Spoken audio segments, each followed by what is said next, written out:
O furacão Katrina foi um dos desastres naturais mais devastadores da história dos Estados Unidos, atingindo a costa do Golfo do México no final de agosto de 2005, com impactos catastróficos, especialmente na cidade de Nova Orleans.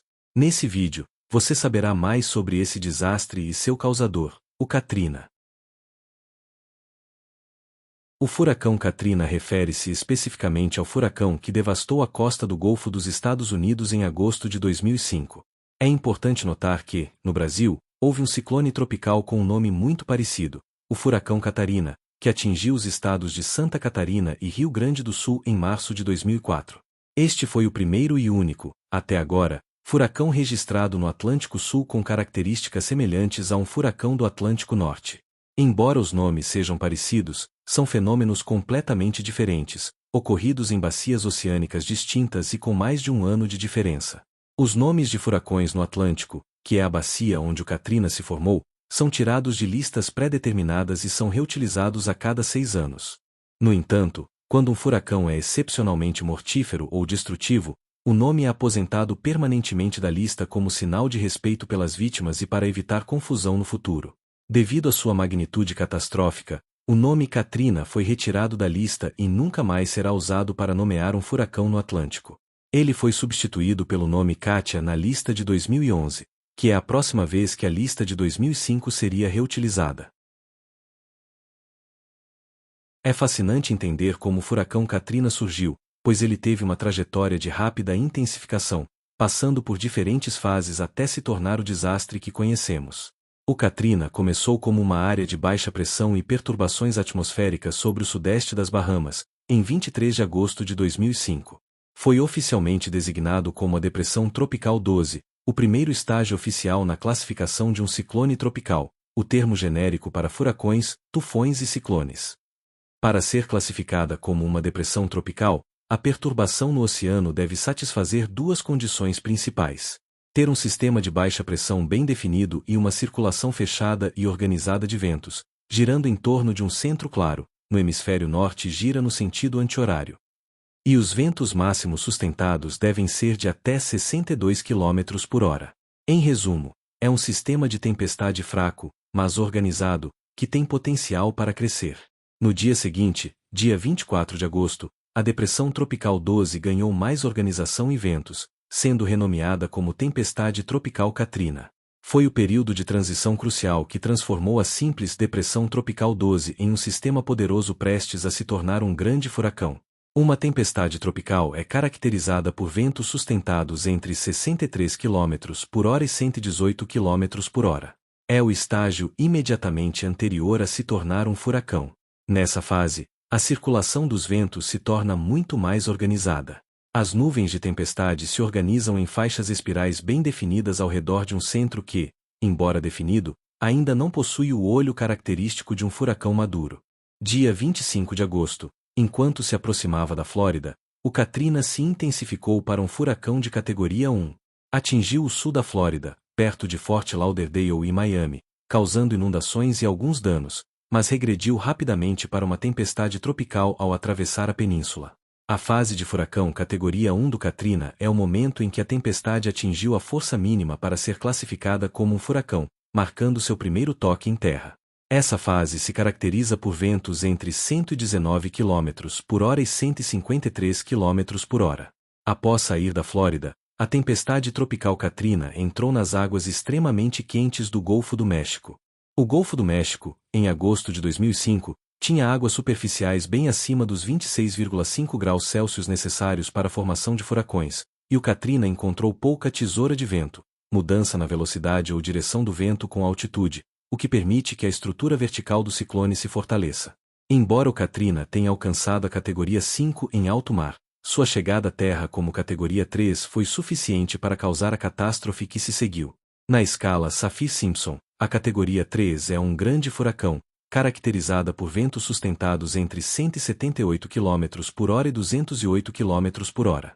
O Katrina atingiu a costa principal em 29 de agosto de 2005, perto de Buras Triumph, Louisiana, e na fronteira entre Louisiana e Mississippi. Muitas vezes, a destruição é associada apenas à categoria 5, o máximo que um furacão pode chegar. No caso do Katrina, a categoria 3 foi catastrófica por três motivos principais. O primeiro é o fator categoria 5, que embora tenha enfraquecido para a categoria 3 pouco antes de tocar o solo, o Katrina havia mantido a força de categoria 5 por um longo período enquanto estava sobre as águas do Golfo.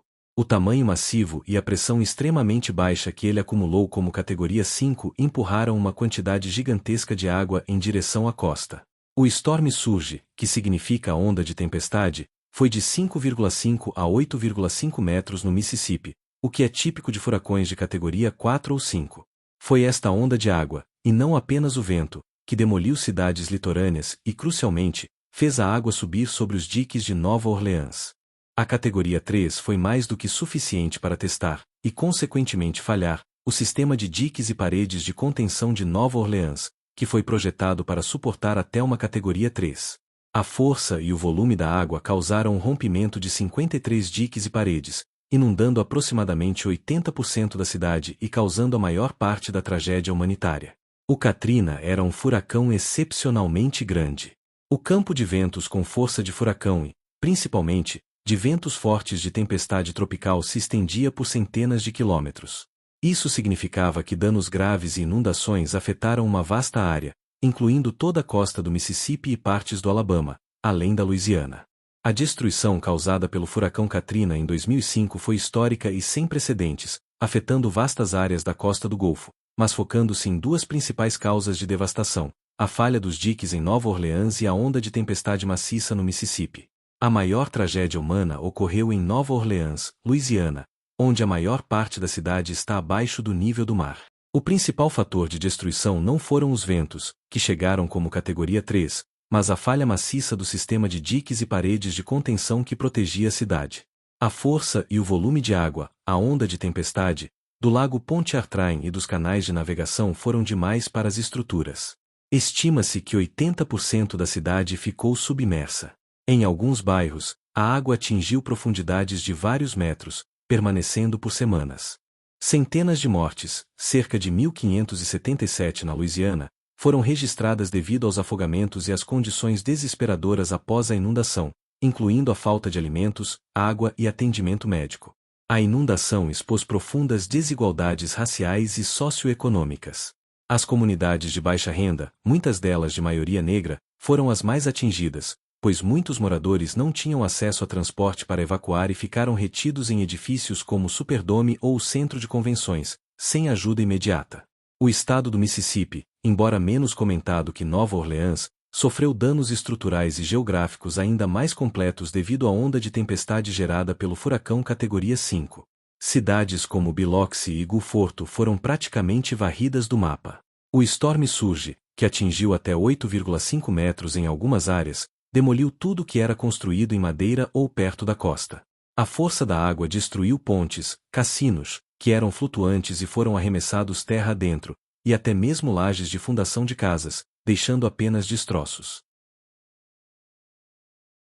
Os impactos do furacão Katrina foram além da destruição física, deixando um rastro profundo de perdas humanas, trauma social e um dos maiores deslocamentos de pessoas na história dos Estados Unidos. Em Louisiana foram 1.577 pessoas que perderam suas vidas. Em Mississippi foram 238 e em outros estados o número de falecimentos foram de 18, totalizando 1.833 pessoas ceifadas. A grande maioria das mortes na Louisiana ocorreu devido a afogamentos após o rompimento dos diques. Muitos corpos só foram encontrados semanas depois, quando as águas baixaram, tornando a contagem precisa inicial um grande desafio. A taxa de mortalidade foi desproporcionalmente maior entre os idosos e os moradores de comunidades de baixa renda que não tinham condições, acesso a transporte ou aviso suficiente para evacuar a cidade. O Katrina forçou uma das maiores evacuações e deslocamentos de massa na história americana. Mais de 1 milhão de pessoas foram deslocadas de suas casas em toda a costa do Golfo. A população da cidade, que era de cerca de 484 mil antes do Katrina, foi reduzida drasticamente. Em meados de 2006, quase um ano depois, a população estava em pouco mais de 230 mil, mostrando que muitos não conseguiram ou não puderam retornar. Dezenas de milhares de pessoas que não conseguiram evacuar buscaram abrigo em grandes instalações, sendo o mais famoso o Superdome em Nova Orleans. As condições nesses abrigos foram horríveis, com falta de água, comida, saneamento e segurança, o que contribuiu para o trauma e o caos. Os desalojados se espalharam por todos os 50 estados dos Estados Unidos. Cidades como Houston, Texas, receberam centenas de milhares de evacuados, sobrecarregando serviços públicos e escolas. A fase pós-furacão foi marcada por um caos humanitário que gerou profundo trauma psicológico. A resposta lenta e desorganizada das agências federais fez com que dezenas de milhares de pessoas ficassem presas em condições desumanas por vários dias. O desespero levou a relatos de violência e saques. A visão de corpos flutuando nas ruas de Nova Orleans e a deterioração dos restos mortais expostos foram fatores de grande choque e susto para as equipes de resgate e para os sobreviventes. O longo período de incerteza sobre o destino de parentes e amigos desaparecidos, juntamente com a perda total de bens e o colapso da comunidade, deixou um trauma psicológico duradouro em toda a região. O desastre chamou a atenção nacional e mundial para a pobreza crônica e as desigualdades estruturais de Nova Orleans, onde as pessoas mais vulneráveis foram deixadas para trás. O impacto do Katrina foi, portanto, uma combinação devastadora de força natural, falha de engenharia, os diques, e falha na resposta governamental, resultando em uma crise humanitária de longa duração.